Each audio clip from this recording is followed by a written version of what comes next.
সন্তানরা সমাজের উঁচু তলার মানুষ।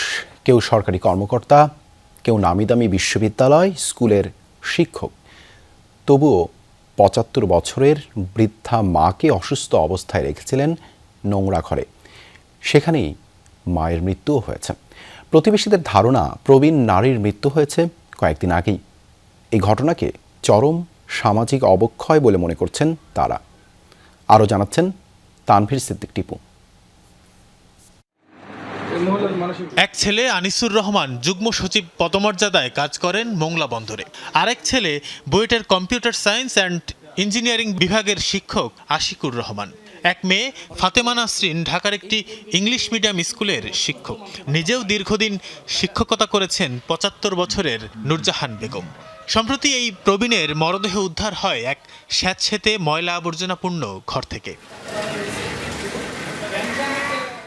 রাজধানীর পল্লবী এলাকার একটি বহুতল ভবনের ৪র্থ তলায় মেয়ের বাসার একটি কক্ষে দীর্ঘদিন ধরে নিঃসঙ্গ জীবনযাপন করে আসছিলেন নূরজাহান বেগম। এলাকাবাসী বলছে, বৃদ্ধার মৃত্যুর পর ঘটনা ধামাচাপা দিতে এক নার্সকে আনা হয়েছিল। সেই নার্সই সন্দেহজনক মৃত্যু মনে করে কল দেন জাতীয় জরুরি সেবা 999-এ। যারা সেই মরদেহ ধৌতের কাজ করেছেন তাদের ভাষ্য, মৃতদেহে পচন ধরেছিল, দেখেছেন পোকাও। মৃত্যু যে কয়েকদিন আগে হয়েছে তাও সহজেই অনুমেয়। যিনি মারা গেছেন তার মেয়ে একজন নার্সকে ডাইকে আনাইছেন যে আমার মার প্রেশারটা একটু দেখে দেন কি অসুখ। তখন ওই নার্স আইসা দেখেন যে মৃত, আরও আগেই মারা গেছেন। তারপরে নার্স বাইরে আইসা 999-এ ফোন দেয়। ফোন দেওয়ার পর এই পুলিশ আসে। তো আমাদের কাছে মনে হলো যে আমি ওনার মেয়েকে জিজ্ঞাসা করলাম যে আপা উনি কখন মারা গেছে। তো উনি আমাকে বললো কি দুপুরের সময় মারা গেছে। তো আমার যে দেখে যেটা মনে হলো যে উনি মেবি 4-5 দিন আগে মারা গেছে। তার ঘরের যে টাইলসগুলা একদম কালো। আমার মনে হয় ওই ঘরটা গত 10-12 বছরের মধ্যে কোনো মানুষ ঢুকে নাই। আমরা মানে সন্তান জন্ম দিয়ে কি তাহলে ভুল করলাম, অপরাধ করলাম দুনিয়াতে? এটাই আমার কাছে খুব খারাপ লাগছে। এ ঘটনায় ক্ষুব্ধ হয়ে মারুফ হায়দার নামে এক প্রতিবেশী অভিযোগ দায়ের করেছেন পল্লবী থানায়। জানালেন, পরিবারের কাউকে না পেয়ে তিনি এবং আরও কয়েকজন মিলে মরদেহ হাসপাতালে নিয়েছেন। সে সময় তাদের সাথে অসৌজন্যমূলক আচরণ করা হয়। অর্থ দিয়ে তাদের ম্যানেজ করার চেষ্টাও চলে। তারা চাচ্ছিল যে তাদের কবরটা মানে খুব চুপচাপে কবরটা হয়ে যাক, যেভাবে হোক। তো এখন আমরা যখন জানাজানি করলাম, এলাকার লোকজনকে তাড়াচ্ছিল, ধাওয়াচ্ছিল, ধমকাচ্ছিল এবং আমাদেরকেও ঠিক একই ব্যবহার করতেছিল। তো এক পর্যায়ে ওই ছোটো ছেলে যেটা, ও বারবার এসে বলতেছে, আঙ্কেল আমার বাবা বলতেছে আপনারা চিলাচিলি করেন না, আপনাদেরকে একটু শুনেন। তো বারবার দেখি যে কী যেন বুঝিয়ে দিতে চাচ্ছে বা কী যেন দিতে চাচ্ছে। মা মরে পড়ে আছেন, তবুও মেয়ে ফাতেমা কাউকে কিছু জানাননি কেন? এমন প্রশ্নের উত্তর জানতে গেলে গণমাধ্যমের উপস্থিতি টের পেয়ে দরজা খোলেননি তিনি। হ্যালো, কেউ আছেন বাসায়? মৃতের 2 ছেলের সাথে টেলিফোনে যোগাযোগের চেষ্টা করা হলেও সাড়া দেননি কেউই।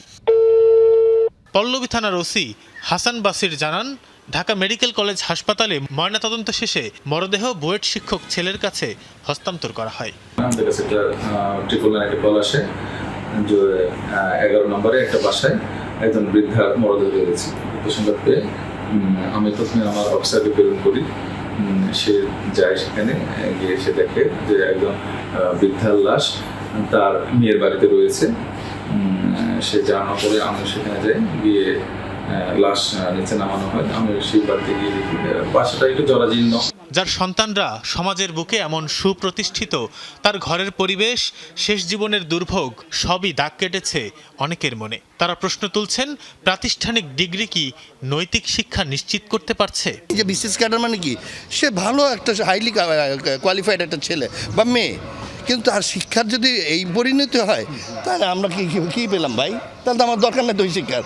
এইরকম জানে আর না হয়, এরকম মাদের যাতে এরকম না মরতে হয়, অবহেলায় না মরতে হয়। এ ঘটনায় আইনশৃঙ্খলা বাহিনীর পদক্ষেপ কি হবে তা জানা এখন সময়ের অপেক্ষা। তবে পুলিশ আপাতত অপেক্ষা করছে ময়নাতদন্তের রিপোর্টের জন্য। তানভীর সিদ্দিক টিপু, যমুনা নিউজ, ঢাকা। দর্শক, এ বিষয়ে আরও বিস্তারিত জানতে আমাদের সাথে যুক্ত হচ্ছেন ঢাকা বিশ্ববিদ্যালয় সমাজ বিজ্ঞান বিভাগের অধ্যাপক ডক্টর সালমা বেগম। ডক্টর সালমা, আপনাকে স্বাগত জানাচ্ছি যমুনা টেলিভিশনে। আপনার কাছে জানতে চাই প্রথমেই যে এই যে একটি ঘটনা আমরা দেখলাম, এটি কি একটি বিচ্ছিন্ন ঘটনা হিসেবে দেখব আমরা, নাকি এটি সমাজ বা পরিবারের সামগ্রিক অবক্ষয়ের উদাহরণ? ধন্যবাদ। এখন প্রথমেই বলবো যে নুরজাহান বেগম আমাদের তার যে মর্মান্তিক মৃত্যু, এটা আমি বলবো যে আমাদের গোটা জাতির হৃদয়কে স্পর্শ করে দিচ্ছে। আমরাই চাই না এরকম একটা বিষয়। তার থেকে সবচেয়ে বড় কথা, তার যে পারিবারিক স্ট্রাকচার আমরা শুনলাম, তার ছেলে মেয়েদের জামাই সবাই সুপ্রতিষ্ঠিত। হ্যাঁ, আমরা যদি দেখি তো এরকম একটা পরিবারে ছেলে মেয়ে যারা এতটা উচ্চ শিক্ষিত, সেখানে তার মতো ৭৫ বয়সী একজন প্রবীণ মা, তার এই যে একটা পারিবারিক ট্র্যাজেডি, এটাকে আসলে একদিকে যেমন একটা পারিবারিক ট্র্যাজেডি, অন্যদিকে আমি বলবো যে এটা আসলে আমাদের সমাজের বিভিন্ন স্তরে যে নানা সংকট আর নানা ক্রাইসিস চ্যালেঞ্জ, সেগুলোকে অনেকটাই সামনে নিয়ে আসে। অবশ্যই এর অনেকগুলো কারণ আছে। দেখেন, আমি যদি জেনারেলি বলি যে এই যে বার্ধক্য, যারা নারী পুরুষ উভয়ের কথা যদি আমরা বলি আমাদের দেশে, উন্নত দেশের কথা তো ডিফারেন্ট, তাই না? তো আমরা যদি আমাদের বাংলাদেশের প্রেক্ষাপটে দেখি, তাহলে আমরা এদের উপর অনেক গবেষণা হয়। আমরা আমাদের বিশ্ববিদ্যালয়ে আমরা আমাদের কোর্স গুলোতে পড়াই যে বার্ধক্য যে চ্যালেঞ্জেস গুলো, তাদের যে মৌলিক অনেক চ্যালেঞ্জেস আছে, তার মধ্যে মৌলিক যে চ্যালেঞ্জেস গুলো সেগুলো হচ্ছে, আমি যদি সাধারণভাবে বলি, তাহলে প্রথমেই দেখা যায় যে এর অনেকগুলো কারণ। মৌলিকভাবে প্রথমত যারা বার্ধক্যে পরিণত হয়, তাদের নির্দিষ্ট কোনো আয় ইনকাম থাকে না, সেটা একটা বিষয়, পরিবারে তাদের অবহেলার কারণ।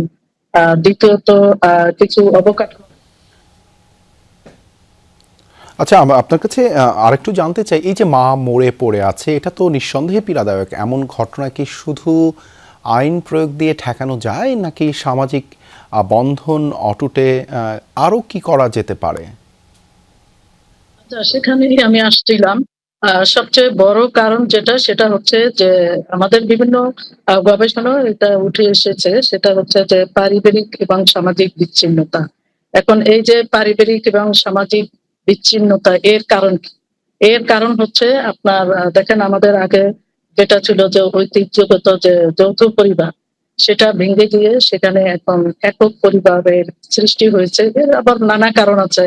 এখন আমাদের শিক্ষা দীক্ষার হার বেড়ে গেছে, নারীদের কর্মসংস্থানের সৃষ্টি হয়েছে নারী পুরুষ উভয়ের ক্ষেত্রে। তো আমরা আমাদের নগর জীবনের এই যে ব্যস্তময় জীবন, এই জীবনে আসলে এখন দেখেন, দেখুন, একটা বিষয় হয়ে গিয়েছে এরকম যে আমাদের যে পারিবারিক, আমরা যদি বলি যে সামাজিক স্ট্যাটাস, এটা এখন আসলে নির্ণয় করা হয় যে তার সোশ্যাল পজিশন কি, তার আয় ইনকাম কিরকম, এরকম একটা বিষয়। এটা